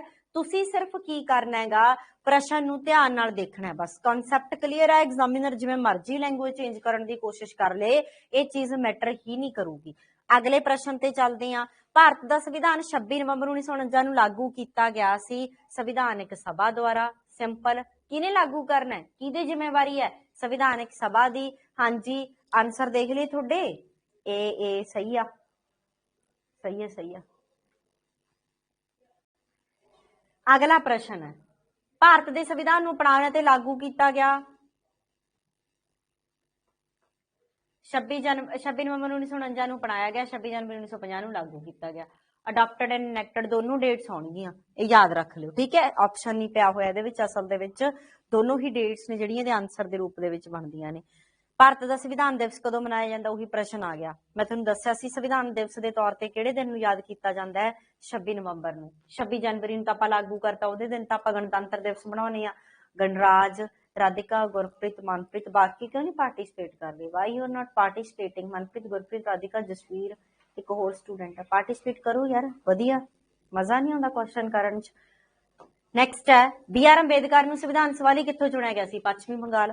ਹੁਣ ਆਪਾਂ ਨੂੰ ਇੱਕ ਚੀਜ਼ ਕਲੀਅਰ ਆ, ਆਪਾਂ ਬਿਲਕੁਲ ਸ਼ੁਰੂ ਤੋਂ ਪੜ੍ਹਦੇ ਆ ਰਹੇ ਹਾਂ ਕਿ ਜਿਹੜਾ ਸਾਡਾ ਸੰਵਿਧਾਨਕ ਸਭਾ ਦੇ ਮੈਂਬਰ ਬਣੇ ਨੇ 296 ਮੈਂਬਰ ਬਣੇ ਨੇ ਬੇਸਿਕਲੀ, 292 ਪਲੱਸ 4, 292 ਜਿਹੜੇ ਬ੍ਰਿਟਿਸ਼ ਪ੍ਰਾਂਤਾਂ ਤੋਂ ਚੁਣ ਕੇ ਆਏ ਸੀ, ਉਹ ਸਾਰੇ ਚੁਣ ਕੇ ਆਏ ਗਏ ਮੈਂਬਰ ਸੀ, ਕਿਸੇ ਨਾ ਕਿਸੇ ਤਰੀਕੇ ਨਾਲ ਰਿਪਰੈਜ਼ੈਂਟੇਟਿਵ ਸੀਗੇ। ਜਿਵੇਂ ਆਪਾਂ ਅੱਜ ਕਹਿੰਦੇ ਆ ਨਾ ਕਿ ਫਲਾਨਾ ਫਲਾਨੇ ਜਗ੍ਹਾ ਤੋਂ ਹਲਕੇ ਤੋਂ ਆ ਐਮਐਲਏ ਆ, ਫਲਾਨਾ ਫਲਾਨੇ ਹਲਕੇ ਤੋਂ ਐਮਪੀ ਹੈ, ਤਾਂ ਬੇਸਿਕਲੀ ਉਦੋਂ ਵੀ ਤਾਂ ਇਹੀ ਚੀਜ਼ ਚੱਲ ਰਹੀ ਸੀ। ਪੱਛਮੀ Bengal is the right answer. ਇਹਨੂੰ ਆਪਾਂ ਕੱਲ ਵੀ ਡਿਸਕਸ ਕੀਤਾ ਸੀ ਕਿ ਡਾਕਟਰ ਬੀ ਆਰ ਅੰਬੇਦਕਰ ਨੂੰ as a chairman of draft committee ਕਿਹੜੀ ਜਗ੍ਹਾ ਤੋਂ ਚੁਣਿਆ ਗਿਆ? ਪੱਛਮੀ ਬੰਗਾਲ ਤੋਂ, ਕਿਉਂਕਿ ਕਿਤੋਂ ਤਾਂ ਚੁਣ ਕੇ ਆਏ ਹੀ ਹੋਣਾ ਨਾ ਉਹ। ਨੈਕਸਟ ਪ੍ਰਸ਼ਨ ਹੈ, ਡਾਕਟਰ ਬੀ ਆਰ ਅੰਬੇਦਕਰ ਦੇ ਜਨਮ ਤੇ ਮੌਤ ਦਾ ਸਾਲ ਦੱਸੋ। ਲਓ ਜੀ, ਇਹ ਪ੍ਰਸ਼ਨ ਥੋੜਾ ਜਿਹਾ ਮੈਂ ਇਸ ਤਰੀਕੇ ਦਾ ਪਾਇਆ ਹੈ, ਕਈ ਵਾਰੀ ਐਗਜ਼ਾਮੀਨਰ ਔਖਾ ਕਰਨ ਦਾ ਮਾਰਾ ਪਾ ਦਿੰਦਾ ਹੈਗਾ। ਜੇ ਆਪਾਂ ਗੱਲ ਕਰੀਏ ਤਾਂ 14 ਅਪ੍ਰੈਲ 1891 ਦੇ ਵਿੱਚ ਉਹਨਾਂ ਦਾ ਜਨਮ ਹੁੰਦਾ ਹੈਗਾ। 14 ਅਪ੍ਰੈਲ 1891 ਦੇ ਵਿੱਚ ਉਹਨਾਂ ਦਾ ਬਰਥ ਹੁੰਦਾ ਹੈਗਾ, ਕਿਉਂਕਿ ਕਾਫੀ ਜ਼ਿਕਰ ਦੇ ਵਿੱਚ ਆਇਆ ਹੋਇਆ ਪ੍ਰਸ਼ਨ ਜਾਂ ਬੰਦਾ ਇਹ। ਤੇ ਜੇ ਆਪਾਂ ਉਹਨਾਂ ਦੀ ਡੈਥ ਦੀ ਗੱਲ ਕਰੀਏ, 6 ਦਸੰਬਰ 1956 ਚ ਉਹਨਾਂ ਦੀ ਡੈਥ ਹੋਈ ਹੈ। 6 ਦਸੰਬਰ 1956 ਦੇ ਵਿੱਚ ਉਹਨਾਂ ਦੀ ਕੀ ਹੁੰਦੀ ਹੈ? ਡੈਥ ਹੁੰਦੀ ਹੈ। ਸੋ ਯਾਦ ਰੱਖ ਲਿਓ ਮਾੜਾ ਜਿਹਾ, ਬੜਾ ਇੰਪੋਰਟੈਂਟ ਤਾਂ ਨਹੀਂਗਾ, ਪਰ ਇਹ ਆਇਆ ਹੋਇਆ ਪ੍ਰਸ਼ਨ ਹੈ। ਜੇ ਮੈਂ ਤੁਹਾਨੂੰ ਦੱਸਾਂ ਤਾਂ ਆਇਆ ਹੋਇਆ ਪ੍ਰਸ਼ਨ ਹੈ ਪੇਪਰ 'ਚ, 1891 1956, ਤੁਹਾਡੇ ਨਹੀਂ ਕਿਸੇ ਹੋਰ ਐਗਜ਼ਾਮ ਦੇ ਵਿੱਚ। ਨੈਕਸਟ ਆਪਣਾ ਹੈਗਾ ਜੀ, ਲੋ, ਜਨ ਗਣ ਮਨ ਨੂੰ ਭਾਰਤ ਦੇ ਰਾਸ਼ਟਰੀ ਗੀਤ ਵਜੋਂ ਕਦੋਂ ਅਪਣਾਇਆ ਗਿਆ ਸੀਗਾ? ਸਭ ਤੋਂ ਪਹਿਲਾਂ ਤਾਂ ਇਹ ਚੀਜ਼ ਬਹੁਤ ਜ਼ਰੂਰੀ ਹੈ, ਦੋ ਚੀਜ਼ਾਂ ਨੇ, ਇੱਕ ਸਾਡੇ ਰਾਸ਼ਟਰੀ ਗਾਣ ਹੈ, ਇੱਕ ਸਾਡੇ ਰਾਸ਼ਟਰੀ ਗੀਤ ਹੈ। ਜੇ ਆਪਾਂ ਗੱਲ ਕਰੀਏ ਜਨ ਗਣ ਮਨ ਹੈ ਜਿਹੜਾ ਉਹ ਰਾਸ਼ਟਰੀ ਗੀਤ ਹੈ, ਤੇ ਜੇ ਆਪਾਂ ਗੱਲ ਕਰੀਏ ਰਾਸ਼ਟਰੀ ਗਾਣ ਦੀ ਤਾਂ ਉਹ ਕੌਣ ਹੈ ਜੀ ਸਾਡਾ, ਜਾਂ ਕਿਹੜਾ ਹੈ ਜੀ ਉਹ? ਬੰਦੇ ਮਾਤਰਮ।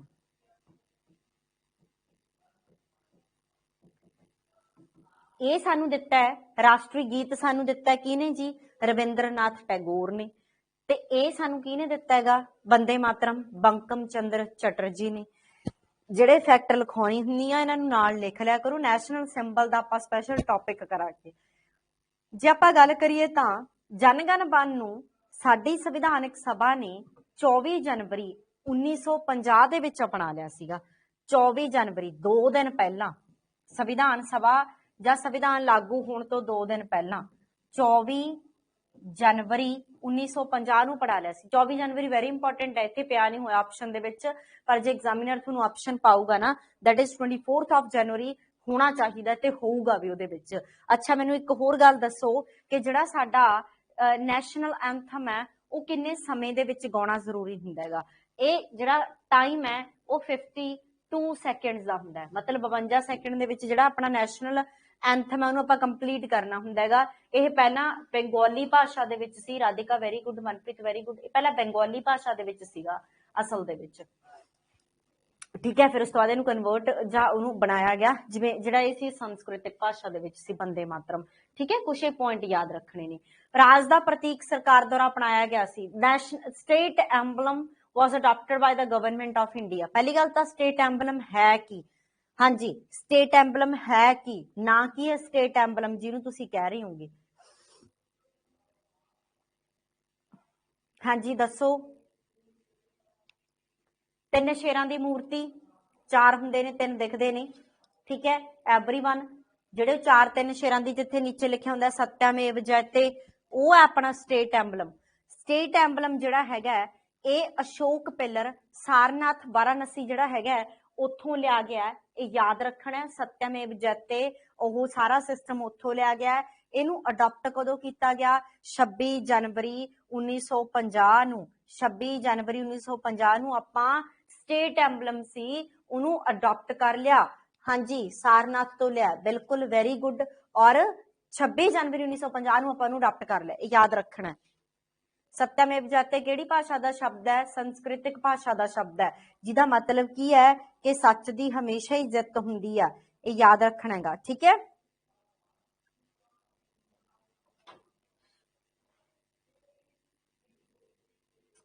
ਲਓ ਜੀ ਅਗਲੇ ਪ੍ਰਸ਼ਨ ਤੇ ਚੱਲਦੇ ਹਾਂ ਆਪਾਂ। ਨੈਕਸਟ ਪ੍ਰਸ਼ਨ ਹੈ, ਕਹਿੰਦੇ ਵੀ ਤੀਜੀ ਗੋਲਮੇਜ, ਇਹਨਾਂ ਚੋਂ ਸਟੇਟਮੈਂਟ, ਹਾਂ ਇਹਨਾਂ ਚੋਂ ਆਪਾਂ ਸਹੀ ਸਟੇਟਮੈਂਟ ਦੱਸਣੀ ਹੈ ਵੀ ਕਿਹੜੀ ਹੈ। ਪੜੋ ਸਟੇਟਮੈਂਟਾਂ। ਤੀਜੀ ਗੋਲਮੇਜ ਕਾਨਫਰੰਸ ਵਿੱਚ ਵਿਚਾਰ ਵਟਾਂਦਰੇ ਦੇ ਨਤੀਜੇ ਵਜੋਂ ਭਾਰਤ ਸਰਕਾਰ ਐਕਟ 1935 ਪਾਸ ਹੋਇਆ। ਹੁਣ ਹੋਇਆ ਕੀ ਸੀ? ਸਾਈਮਨ ਕਮਿਸ਼ਨ ਭਾਰਤ ਦੇ ਵਿੱਚ ਆਇਆ 1927-28 ਦਾ ਸਮਾਂ। ਸਾਈਮਨ ਕਮਿਸ਼ਨ ਦਾ ਭਾਰਤੀਆਂ ਨੇ ਜ਼ਬਰਦਸਤ ਤਰੀਕੇ ਨਾਲ ਵਿਰੋਧ ਕੀਤਾ। ਵਿਰੋਧਤਾ ਦਾ ਕਾਰਨ ਕੀ ਸੀ ਕਿ ਕੋਈ ਵੀ ਬੰਦਾ ਕਹਿ ਰਹੇ ਕਿ ਭਾਰਤ ਦੀ ਭਲਾਈ ਲਈ ਆਇਆ, ਪਰ ਕੋਈ ਵੀ ਬੰਦਾ ਉਹਦੇ ਵਿੱਚ ਜਿਹੜਾ ਮੈਂਬਰ ਸੀ, 7 ਮੈਂਬਰ ਸੀ ਮੇਰੇ ਖਿਆਲ ਦੇ ਵਿੱਚ, ਉਹਨਾਂ 7 ਮੈਂਬਰਾਂ ਦੇ ਵਿੱਚੋਂ ਕੋਈ ਵੀ ਬੰਦਾ ਭਾਰਤੀ ਨਹੀਂ ਸੀਗਾ। ਸੋ ਜਿਹਦੇ ਕਰਕੇ ਇਹ ਜਿਹੜੀ ਚੀਜ਼ ਹੈ ਇਹਦੇ ਵਿੱਚ ਆਈ ਹੈ ਕਿਤੇ ਨਾ ਕਿਤੇ। ਸੋ ਜੇ ਆਪਾਂ ਗੱਲ ਕਰੀਏ ਸਾਈਮਨ ਕਮਿਸ਼ਨ ਦੇ ਜਿਹੜੀ ਉਲਝਣਾ ਸੀ ਉਹਨੂੰ ਪੂਰਾ ਕਰਨ ਵਾਸਤੇ ਸਾਡੇ ਪਹਿਲੀ ਦੂਜੀ ਤੀਜੀ ਗੋਲਮੇਜ ਕਾਨਫਰੰਸ ਹੈ ਜਿਹੜੀ ਉਹ ਹੁੰਦੀ ਆ। First round table conference, second round table, ਤੁਸੀਂ ਇਤਿਹਾਸ ਚ ਪੜੋਗੇ 30 31 32 ਲਗਾਤਾਰ 3 ਸਾਲ ਹੁੰਦੀਆਂ ਨੇ। ਉਹਦੇ ਚ ਕੀ ਹੈ ਤੁਹਾਨੂੰ ਇਹ ਵੀ ਕੁਐਸਚਨ ਆਉਂਦੇ ਹੁੰਦੇ ਨੇ ਉੱਥੇ ਕਿ ਕਿਹੜੀ ਚ ਗਾਂਧੀ ਗਿਆ, ਕਿਹੜੀ ਚ ਕਾਂਗਰਸ ਨਹੀਂ ਗਈ, ਕਿਹੜੀ ਚ ਅੰਬੇਦਕਰ ਗਿਆ, ਤੀਜੀ ਚ ਕੌਣ ਗਿਆ ਨਹੀਂ ਗਿਆ, ਕੁਛ ਇਸ ਤਰੀਕੇ ਦੇ ਪ੍ਰਸ਼ਨ ਹਿਸਟੋਰੀਕਲ ਫੈਕਟ ਤਾਂ ਇੰਪੋਰਟੈਂਟ ਨੇ। ਜੇ ਆਪਾਂ ਗੱਲ ਕਰੀਏ ਤਾਂ ਜਿਹੜਾ ਸਾਡਾ ਥਰਡ ਰਾਉਂਡ ਟੇਬਲ ਕਾਨਫਰੰਸ ਸੀਗੀ ਉਹ ਬਿਲਕੁਲ ਜਿਹੜਾ ਸਾਡਾ 1935 ਦਾ ਐਕਟ ਹੈ ਉਹਨੂੰ ਬਰਥ ਦੇ ਕੇ ਆਈ ਸੀ।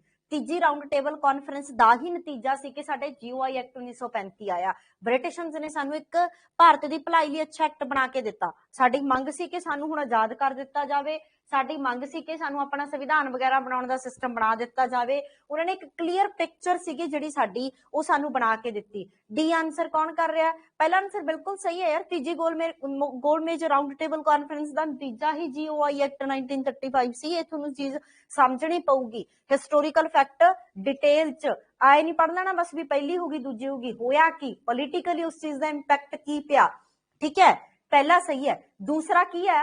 ਭਾਰਤ ਸਰਕਾਰ ਐਕਟ 1935 ਬ੍ਰਿਟਿਸ਼ ਭਾਰਤ ਦੇ ਪ੍ਰਾਂਤਾਂ ਰਿਆਸਤਾਂ ਤੇ ਸੰਘ ਦੇ ਆਧਾਰ ਤੋਂ ਆਲ ਇੰਡੀਆ ਫੈਡਰੇਸ਼ਨ ਦੀ ਸਥਾਪਨਾ। ਹੁਣ ਆਪਾਂ ਐਕਟ ਨਾਲ ਸੰਬੰਧਿਤ ਕੁਐਸਚਨ ਕਰਕੇ ਆਏ ਆ ਤੇ ਮੈਂ ਤੁਹਾਨੂੰ ਕਿਹਾ ਵੀ ਜਿੱਥੇ ਵੀ ਤੁਹਾਨੂੰ ਫੈਡਰੇਸ਼ਨ ਵਰਡ ਆ ਜਾਏ ਨਾ ਉਹਦਾ ਸੰਬੰਧ 1935 ਵਾਲੇ ਐਕਟ ਦੇ ਨਾਲ ਹੈ। All India federation, federal structure, federal bank, ਸਾਰਾ ਕੁਝ ਕਿਹੜੇ ਐਕਟ ਨਾਲ ਸਥਾਪਿਤ ਹੋਇਆ? 1935। ਸੋ ਪਹਿਲੀ ਤੇ ਦੋਨੇ ਆਪਸ਼ਨ ਸਹੀ ਨੇ, ਪਹਿਲੀ ਵੀ ਸਹੀ ਹੈ ਦੂਜੀ ਵੀ ਆਪਸ਼ਨ ਸਹੀ ਹੈ। ਇਹ ਪ੍ਰਸ਼ਨ ਤੁਹਾਨੂੰ ਕਨਫਿਊਜ਼ ਕਰਨਗੇ।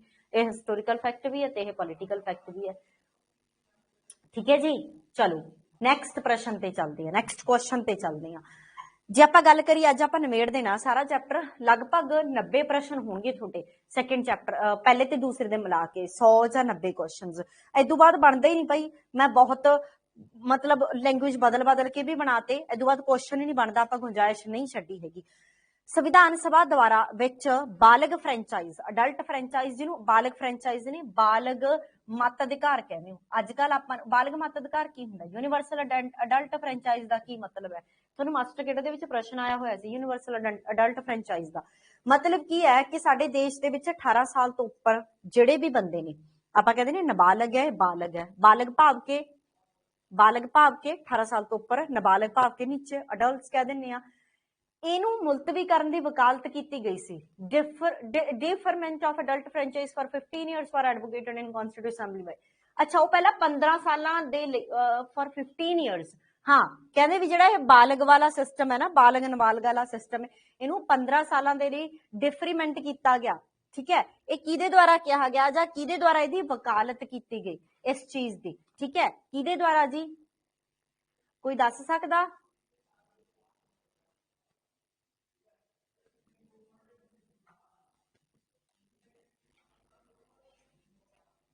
Maulana Azad education minister.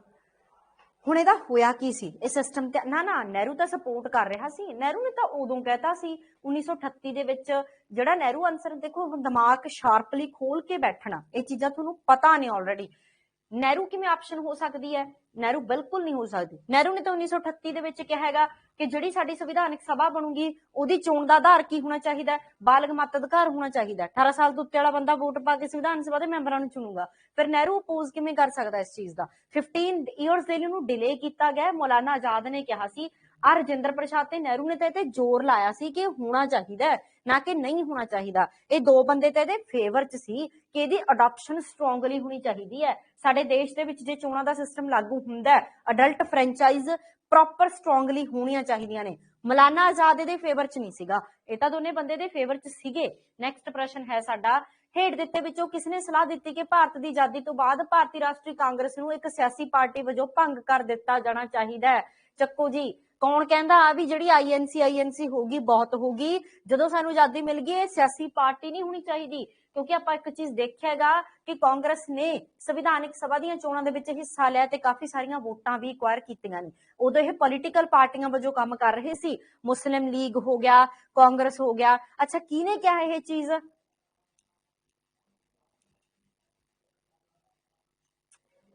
ਹਾਂਜੀ ਕਿਹਨੇ ਕਹੀ? ਤੁੱਕਾ ਹੀ ਲਾ ਦੋ। ਬੀ ਆਂਸਰ ਬੀ ਗਲਤ ਆ। ਗਾਂਧੀ ਨੇ ਸੋਚਿਆ ਸਮਝਿਆ ਨਹੀਂ ਹੋਣਾ। ਗਾਂਧੀ ਕਹਿੰਦਾ ਵੀ ਇਹ ਚੀਜ਼ ਅਬੋਲਿਸ਼ ਹੋਣੀ ਚਾਹੀਦੀ ਹੈ, ਇਹ ਚੀਜ਼ ਖਤਮ ਹੋਣੀ ਚਾਹੀਦੀ ਹੈ।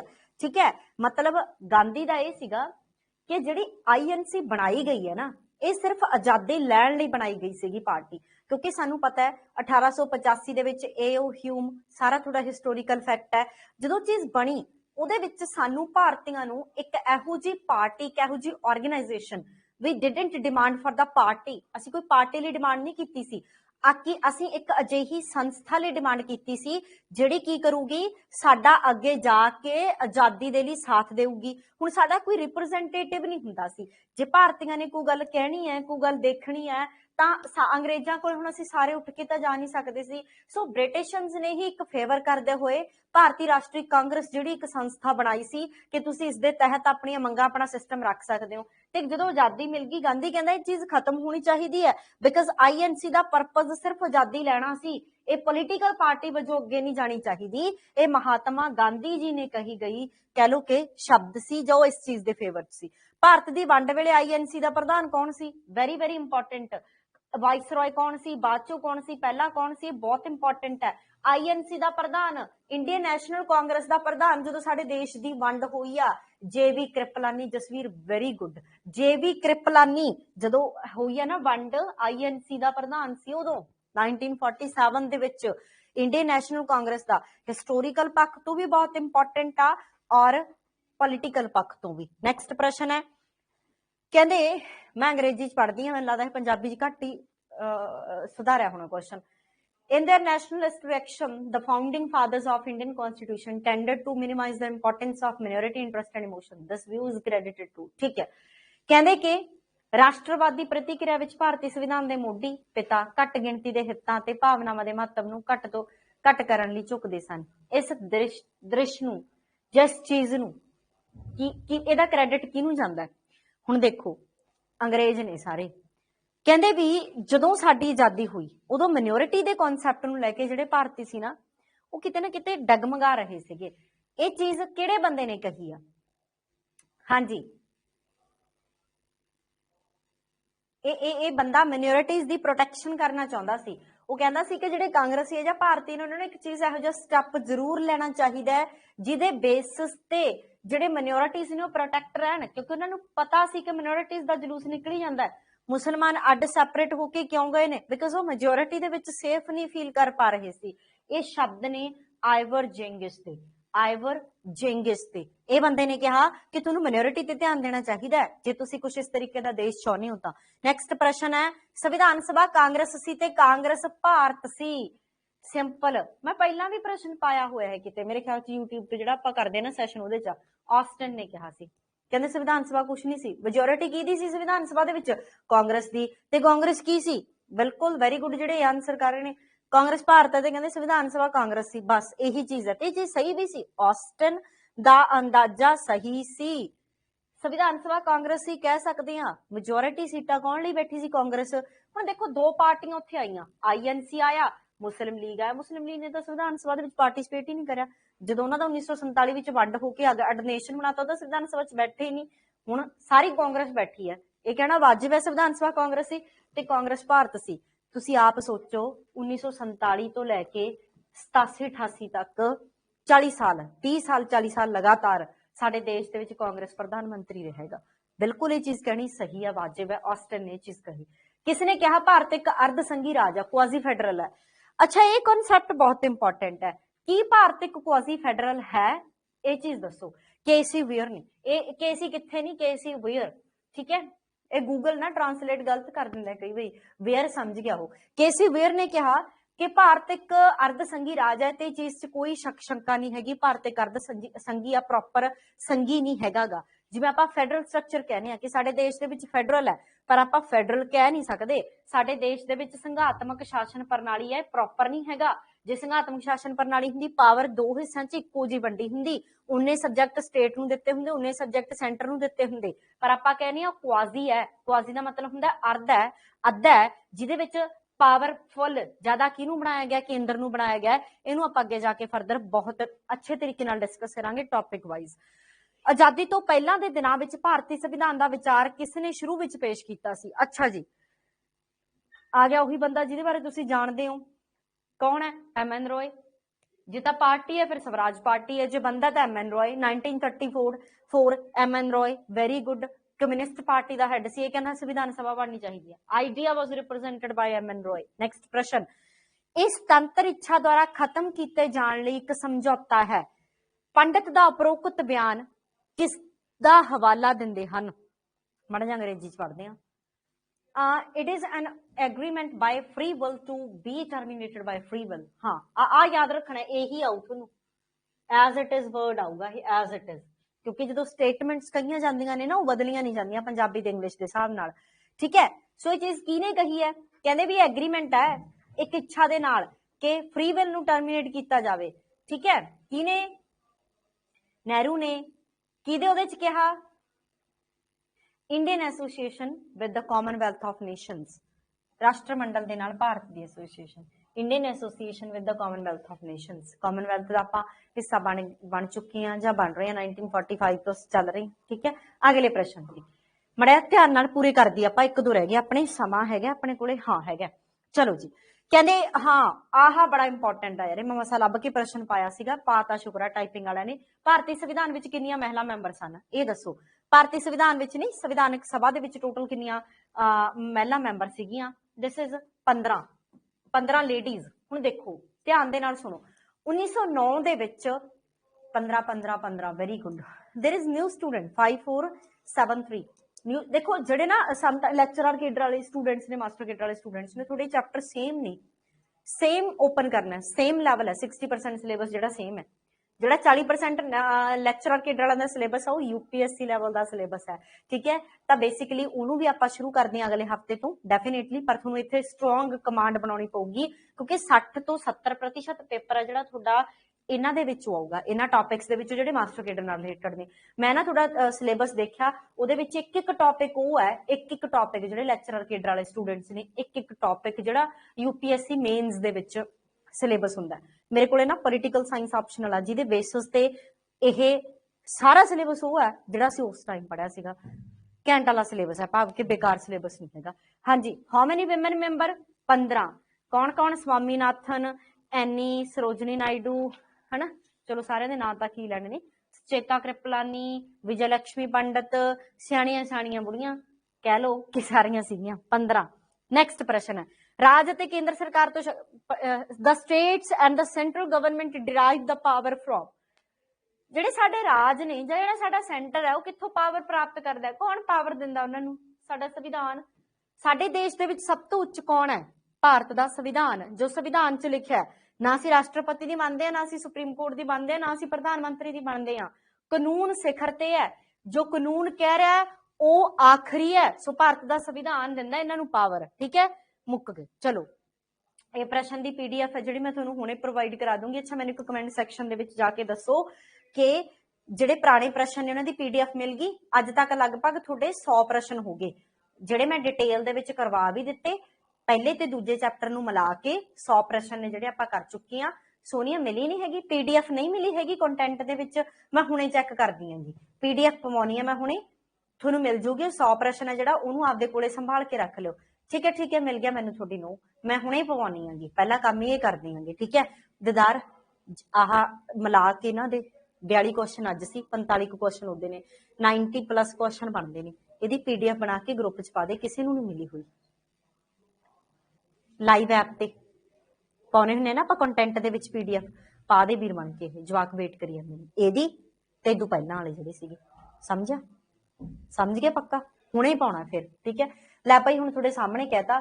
WhatsApp ਜਸਵੀਰ WhatsApp ਨਹੀਂ ਹੋਣਾ ਵੀਰੇ, WhatsApp ਨਾ ਕਰੋ ਤੁਸੀਂ, ਇੱਥੋਂ ਨਿਕਲ ਜਾਣਗੇ ਤੁਹਾਡੇ। ਠੀਕ ਹੈ, WhatsApp ਤੇ ਫਿਰ ਸਾਨੂੰ ਹੋਰ ਬਥੇਰਾ ਝੰਜਟ ਰਹਿੰਦਾ ਯਾਰ। ਠੀਕ ਹੈ, ਤਾਂ ਕਰਕੇ ਇੱਥੋਂ ਨਿਕਲ ਜਾਣਗੇ। ਲੋ ਭਾਈ ਕਹਿਤਾ ਮੈਂ ਤੁਹਾਡੇ ਸਾਹਮਣੇ, ਹੁਣੇ ਪਵਾਉਣੇ ਆਪਾਂ, ਫਿਰ ਥੋੜਾ ਹਿਸਟਰੀ ਦਾ ਲੈਕਚਰ ਲੱਗਣ ਦੇਵਾਂਗੇ। ਮਿਲਦੇ ਆ ਚਲੋ ਫਿਰ ਕੱਲ ਵਾਲੀ ਕਲਾਸ ਦੇ ਵਿੱਚ। ਕੱਲ ਨੂੰ ਆਪਾਂ ਥਿਊਰੀ ਲੈਕਚਰ ਲੈ ਕੇ ਆਵਾਂਗੇ ਨਵਾਂ, ਤੀਜੇ ਚੈਪਟਰ ਤੋਂ, ਜਿਹਦੇ ਵਿੱਚ ਕੁਝ ਕੁ ਫੈਕਚੁਅਲ ਰਹਿਣਗੇ। ਪਹਿਲੇ 3-4 ਚੈਪਟਰ ਫੈਕਚੁਅਲ ਹੀ ਹੋਣਗੇ, ਪ੍ਰਸਤਾਵਨਾ ਹੋਊਗਾ, ਕੁਝ ਹੋਰ ਹੋਊਗਾ। ਅੱਛਾ ਸਮਝ ਆ ਰਿਹਾ? ਵੈਲਕਮ ਜਿਹੜੇ ਬੱਚੇ ਥੈਂਕ ਯੂ ਕਹਿ ਰਹੇ ਨੇ, ਵੈਲਕਮ ਰਾਧਿਕਾ, ਵੈਲਕਮ ਸੋਨੀਆ। ਸਮਝ ਆ ਰਿਹਾ? ਬਣ ਰਹੀ ਹੈ ਗੱਲ? ਪਤਾ ਲੱਗ ਰਿਹਾ ਕੁਝ? ਐਂ ਜੇ ਤਾਂ ਨਹੀਂ ਹੋ ਰਿਹਾ ਵੀ ਪਤਾ ਸੀ ਜੀ ਤੇ ਉਹੀ ਕੁਝ ਹੋਈ ਜਾਂਦਾ? Is it okay? ਓਕੇ, ਚਲੋ ਮਿਲਦੇ ਆ ਫਿਰ ਕੱਲ ਨੂੰ।